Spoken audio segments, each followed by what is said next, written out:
Acho que é o meu melhor trabalho até agora. Cara, o símbolo não é esse. Tem certeza? Tenho, eu acho que é tipo do budismo, só que ao contrário. Tá, vamos lá então. Meu melhor trabalho. Ainda não é esse, é outro.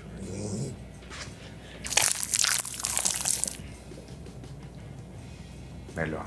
Eu acho que agora foi quase, mas ainda não tá certo. Então faz você. Deixa eu tentar. Então. Não é. Faz você de novo, eu não... Então vamos fazer junto, que talvez a gente acerte, vai. Tadã. Cara, desculpa de novo que é a primeira circuncisão que a gente faz. Então, né? Tá? Espero que tenha ficado tudo bem, mas sim. Vou te falar, esse, sem dúvida, é um dos meus filmes preferidos de todos os tempos. Bastardos Inglórios. Talvez o filme mais foda sobre a Segunda Guerra Mundial. E também um dos meus top 3 favoritos do Tarantino. A minha ordem vai Pulp Fiction, Kill Bill e depois Bastardos Inglórios. Certo? E esse filme consegue ser, ao mesmo tempo, uma recriação histórica, subvertendo a própria história. Porque eu acho que a história original, né, mesmo, da Segunda Guerra Mundial não teve um fim muito satisfatório, no sentido... Teve, a gente ganhou a guerra, mas, sabe, não foi... E eu sempre pensei, na verdade, também numa história que teve um grupo de militares brasileiros, né, mesmo, que foi essencial para a quase conclusão da Operação Valkyria, e ninguém nunca soube disso. Valkyria é uma operação que tentou matar Hitler com uma bomba. Tem até um filme com Tom Cruise sobre isso também, chamado, coincidentemente, também Operação Valkyria. E aí esses brasileiros foram heróis e ninguém nunca soube seus nomes, e a importância de suas ações na grande operação do Pelotão Curupira. Mas aqui hoje vamos viver essa fantasia meio realista, com algum humor estranho, historicamente embasada, de como a Segunda Guerra Mundial poderia ter terminado, com um elenco totalmente inspirado, entregando aí atuações tão boas que fariam todas as novelas hoje em dia cometerem aquele araquiri, cenas antológicas, personagens melhores ainda. Esse filme também tá em outro ranking meu, top 5 filmes sobre a Segunda Guerra Mundial, e aqui vai o meu ranking rapidamente: Lista de Schindler, o primeiro, Resgate do Soldado Ryan, O Pianista, Círculo de Fogo, A Queda e Bastardos Inglórios. Então vamos lá, né mesmo, que vocês vieram aqui pra ver isso. Ver uns nazistas se fudendo de um jeito maneiro. E como a gente tá no YouTube, né? A gente não pode ficar falando nazista o tempo inteiro. Vamos substituir por outro ista? Esquerdista. Opa, não, esse não. Fascista. Taxista. Que também são bem... amarelos. Então vamos para o momento histórico, certo, no mundo em que não interessava o seu lado político. O mundo inteiro estava unido contra um tirânico genocida, não é mesmo? Bastardos Inglórios, ok? E aí a gente já vê de cara que esse filme vai ser bom, porque tem aquele logo raiz da Universal. E assim como nos melhores livros, os filmes do Tarantino são divididos também em capítulos. E assim como num conto de fadas macabro, não é mesmo? Esse começa como era uma vez, na covarde França, ocupada pelos taxistas. 1941, ano em que eu nasci, hein? E vamos de cabeça numa das melhores cenas, não é mesmo? Da história do cinema. Quando se trata, não é mesmo? De retratar o que era a crueldade do regime táxi. Através, não é mesmo? Do brilhantismo do casamento entre atuação foda, texto foda e direção foda. 3 vezes foda. E vemos, não é mesmo? Uma pequena família de franceses vivendo totalmente isolados em uma casinha no meio do nada. Com o chefe de família, não é mesmo? Sendo o Lula francês. Só um pouco de humor, galera, pra quebrar o clima super baixo astral dessa cena. E eles são abordados pelo vagabundo Hans Landa, interpretado aqui pelo excelente ator com sotaque alemão permanente, Christopher Waltz Disney. E eu tô dizendo, você vai odiar esse personagem, assim como você odiou o personagem de Ralph Fiennes no filme A Lista de Schindler.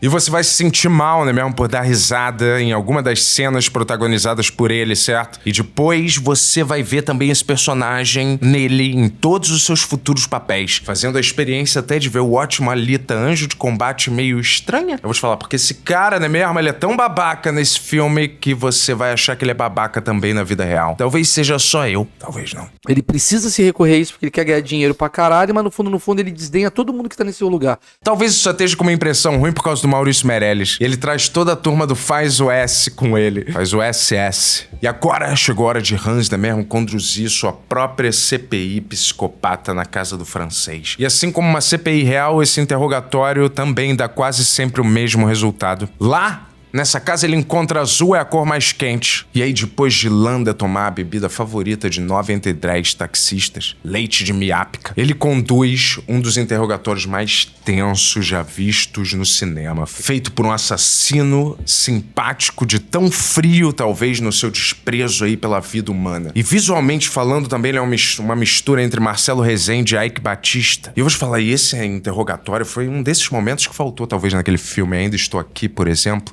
pra ter um momento no filme meio forte, memorável, né? Eu só queria trocar minha roupa. Mais uma vez.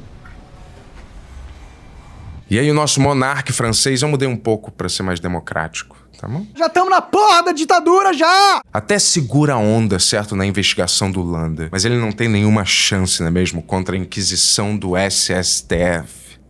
De Hans. Inquisição sobre como ele está abrigando judeus escondidos na sua casa, né mesmo? E essa cena é tão foda, porque isso realmente aconteceu, né mesmo? Na vida real. E esse cara interpreta tão bem esse personagem, né mesmo? A frieza cínica e leve de quem já sabe que vai matar um monte de gente bem antes do interrogatório começar. E aí a câmera vai descendo lentamente, a gente vê no subsolo, né mesmo? Todos os pobres judeus escondidos. Depois de Landa fazer uma metáfora elaborada sobre aí ratos e judeus, né mesmo? Quais atributos os judeus partilham com os animais? Seriam os de um rato. E ele acende aí seu cachimbo comicamente gigante, querendo compensar, obviamente, alguma coisa, né mesmo? Então dirige logo uma Ferrari se você quer anunciar pro mundo inteiro que você tem micropênis. E ele acaba fazendo a proposta diabólica, né mesmo? Da delação premiada pro pobre francês, que acaba aceitando. Você os escondeu embaixo das tábuas do assoalho? Sim. Mas vou falar inglês aqui com sotaque alemão, na verdade, nessa parte tinha um propósito lógico, né? Para os judeus escondidos não entenderem, certo, que Landa e o francês estavam conversando e serem fuzilados impiedosamente na sequência. Sendo a única garotinha sobrevivente a fugir da casa, a irmã da nossa querida atriz Cláudia Ohana, a atriz Cláudia Xoxana. Au revoir, Xoxana! Me lembra até quando eu me despeço de outra amiga minha, Gina. Vá, Gina! Vá! Gina! Não tá se despedindo exatamente, né? É capítulo 2, Bastardos Inglórios.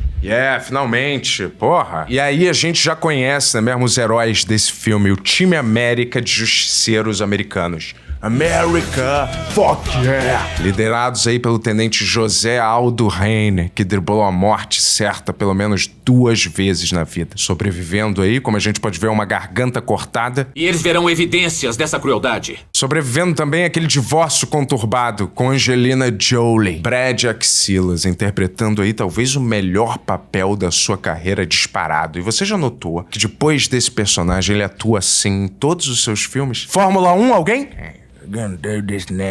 A única diferença, não é mesmo? É que diferente do grupo de Aldo, a gente não tava indo pra França, não é mesmo? Matar táxis, infelizmente. E aí depois dele motivar o seu grupo, não é mesmo? Dando o melhor discurso de como eles serão excepcionalmente cruéis com os alemães. Assim como o protagonista do jogo Wolfenstein 3D. Eva, auf Wiedersehen. Só eu fico imaginando como deve ser pros próprios alemães hoje em dia assistir esses filmes. Será que eles gostam? E aí Aldo diz porque ele tem sangue de índio, cada um do seu grupo tem que trazer pra ele 100 scalpos de taxistas. E eu quero os meus escalpos! Talvez eu possa pegar já um pra você, daquele cara daquela banda, o Nazi. É o nome do vocalista, que eu posso fazer? Cortamos daí pro rei Jeffrey da vida real, John Hitler. Uma bichona escandalosa, pintor frustrado com doença venérea, vegana e micropênis. Que partidão, hein? Retratado aqui, né mesmo, com a sua capa de Super Zé Buceta, brilhantemente interpretado por esse ator aí, Martin Wuttke. E ele esbraveja alguma coisa enquanto alguém pinta um quadro narcisista dele mesmo, né, pra ficar na sala, igual todas as celebridades hoje em dia doentes fazem. E Hitler, né mesmo, ele teme os bastardos inglórios e o urso judeu. Depois disso ele recebe, né mesmo, o único sobrevivente de um confronto direto com os bastardos inglórios, certo? Que relata em detalhes aí o modus operandi do time, fazendo filé de nazi à cubana, seguido por interrogatório, tortura e execução nessa ordem. Judgment time. Mas antes, não é mesmo, conhecemos aí um dos membros do super time de heróis que bota toda a Liga da Justiça no chinelo. Apresentado de um jeito aí super estiloso com seu nome gravado na tela.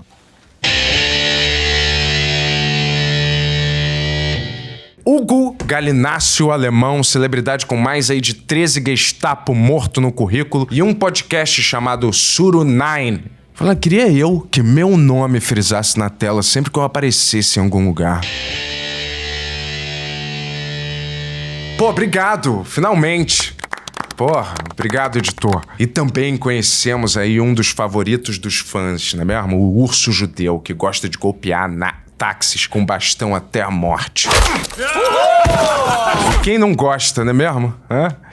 Interpretado aqui pelo diretor péssimo de cinema Eli Roth. O Albergue, todos eles, Desejo de Matar, Borderlands. Eu nem preciso dizer, né mesmo, que o que ele fez de melhor até agora na vida foi matar táxi nesse filme. Igual ele vai fazer agora com esse chucrute aí do caralho, que não queria dar informação pro Aldo Apache. E aí depois, né mesmo, de ver essa porra, obviamente o único sobrevivente, né mesmo, soldado nazi, solta todos os feijões, né mesmo, contando tudo que ele sabe. Mas pro Charlie Chaplin do mal, né mesmo, ele mente, dizendo que sobreviveu pra espalhar pro mundo que os Bastardos Inglórios são mais fodas e populares que Beatles e Jesus juntos. Deixando furra, não é mesmo? Full pistola no Jiraiya. Kein weiteres Wort! Ou em alemão, Fullen Pistolen unten Jiraiya. Ainda mais, não é mesmo? Porque esse soldado alemão ficou com a marca registrada do Bastardos na pele pra sempre. Em mais um episódio Just the Two of Us MTV, edição Segunda Guerra Mundial. Cara, por que fez isso?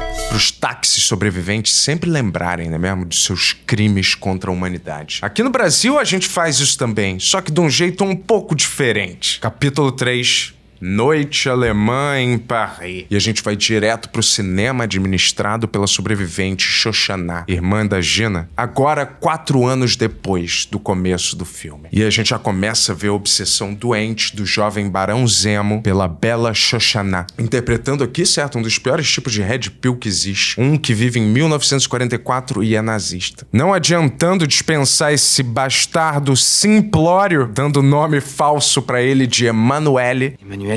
Ele continua, obviamente, estoqueando ela enquanto ela faz coisas tipicamente francesas como ser mal-humorada, fumar em lugares fechados e beber vinho de boina. E não tomar banho.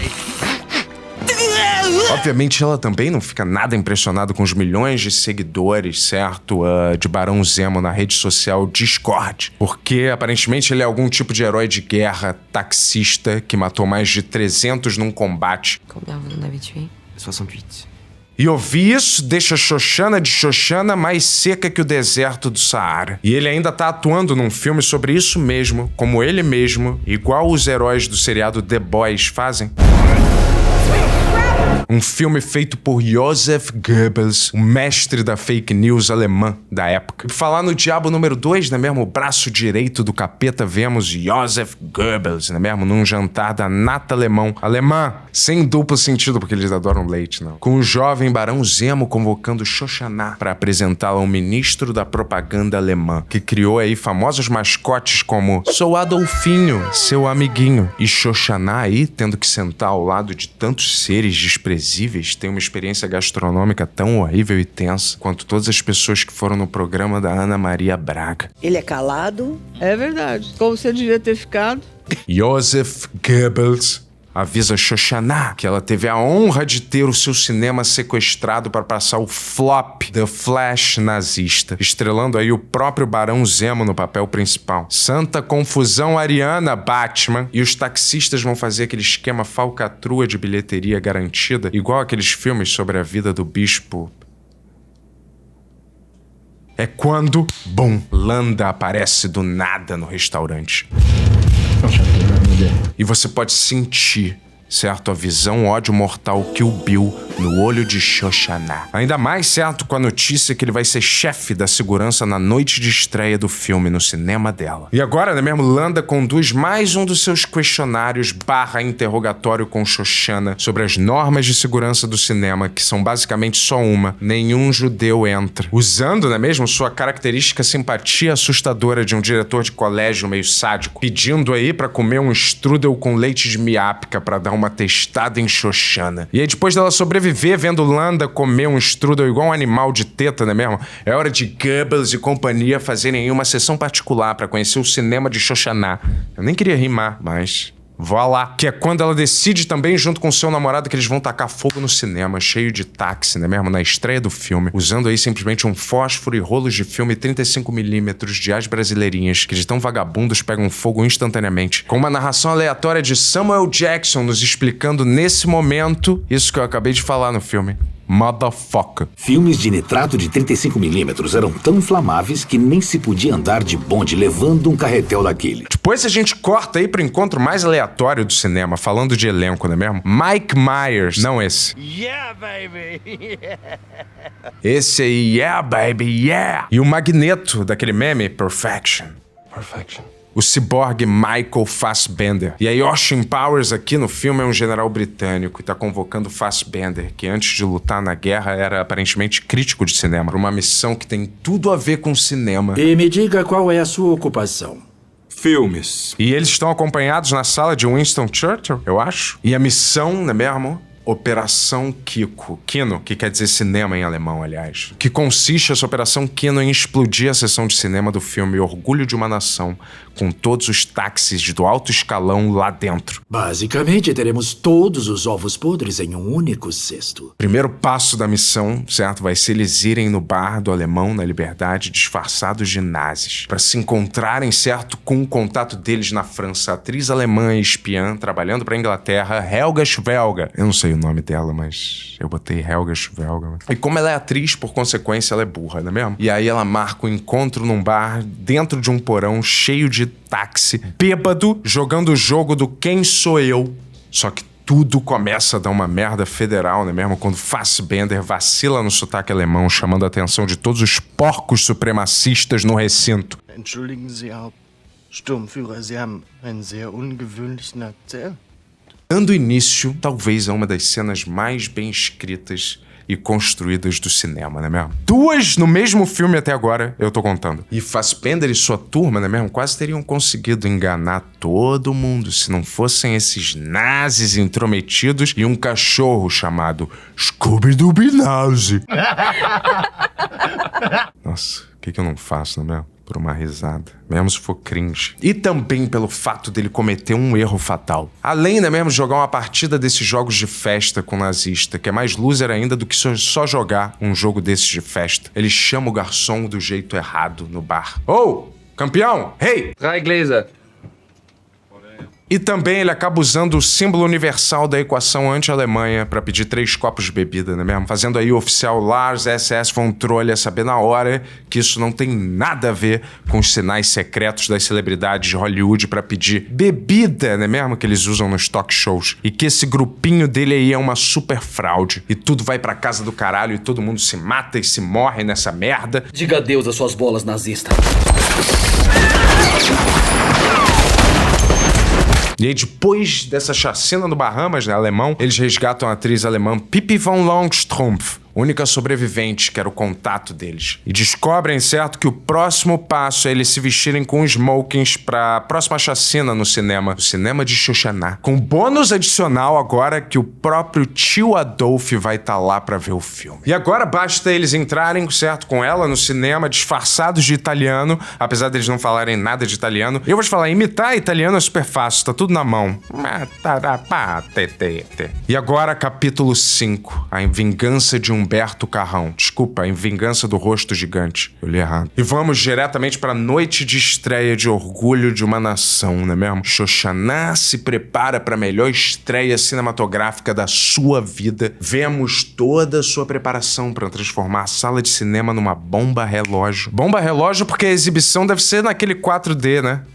Péssimo. E agora, com a casa cheia, vemos todos os figurões assassinos, não é mesmo? Sassaricando pelo cinema. Inclusive o gênio do mal, Hans Landa, rivalizando até com o próprio Thanos como o vilão mais emblemático do cinema. Quando Hans encontra Aldo e algum dos bastardos sobreviventes no próprio cinema. E Landa fingindo que ele já não sabe tudo, não é mesmo? Que eles pretendem fazer. E eles achando que estão enganando alguém.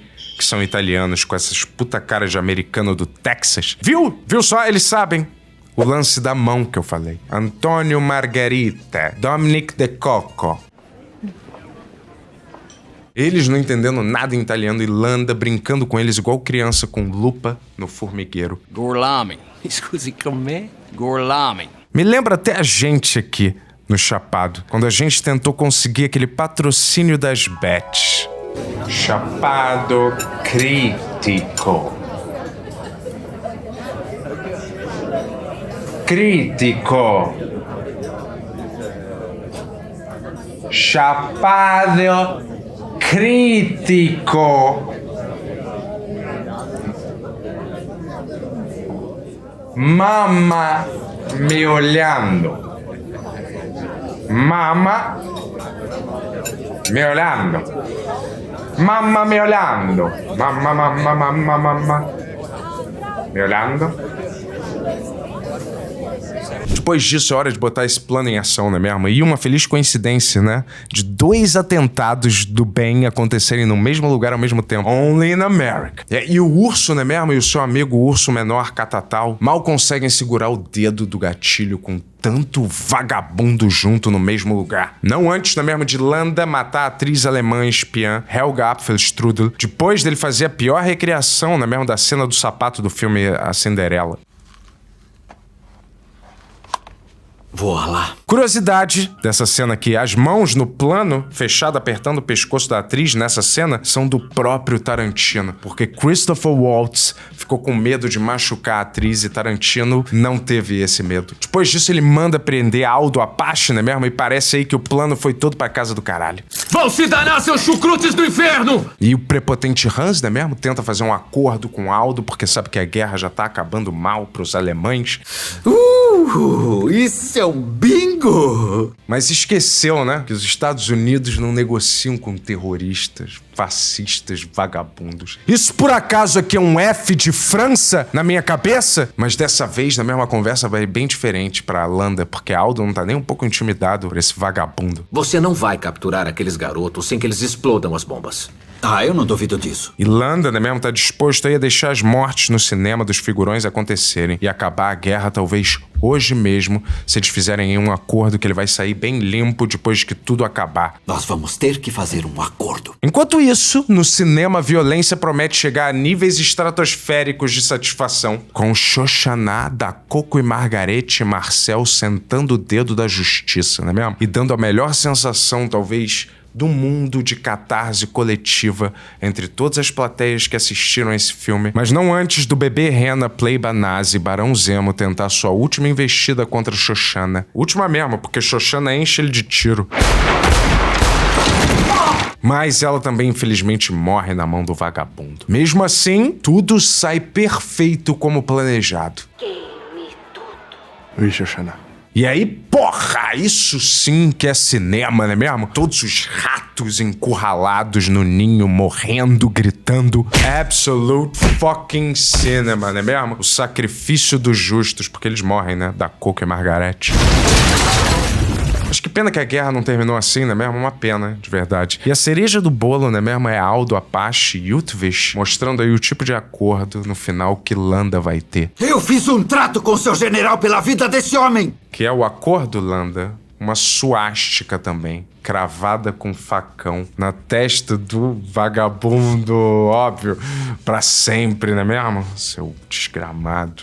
Usando a palavra desgramado, mas tudo bem. Foi isso que o YouTube transformou o seu querido Chapado. E aí termina, não é mesmo? Essa cena maravilhosa. Acho que esta pode ser muito bem a minha obra-prima. Esse, sem dúvida, é um dos melhores filmes do mundo inteiro. O roteiro do filme é escrito simplesmente em 3, 4 línguas diferentes, certo? Subversão da própria história, maravilhoso, certo? Adicionando isso, um grupo de heróis de guerra irados, atuações brilhantes, cenas e falas totalmente antológicas. Um ator que não tá bem no filme, facilmente poderia ser usado esse filme como documento histórico, se infelizmente não fosse ficção, não é mesmo? Cada vez que você assiste, você descobre mais uma camada de fuderabilidade escondida nele. A trilha sonora também é ótima, apesar de ficar meio apagada diante das outras trilhas sonoras dos filmes de Tarantino, que são um pouco melhores, certo? Mas, mesmo assim, uma aula do que um filme deveria ser. Por que todo mundo não aprende de uma vez, não é mesmo? Nota America! Fuck yeah! De 10. Não é mesmo, certo? certo. Se fosse ruim, seria F de França. Mas é 1 milhão de mil. Eu não sei nem como classificar. Esse filme é foda, não é mesmo? Tá bom, é isso. É isso, galera. Veja. Se você não concorda que esse filme é foda, você é simplesmente, talvez, do grupo ruim. Não é mesmo? Então é isso. Curta, compartilha e a gente se vê no próximo Chapado Crítico. Beleza? E hypa também. Hypa and easy video.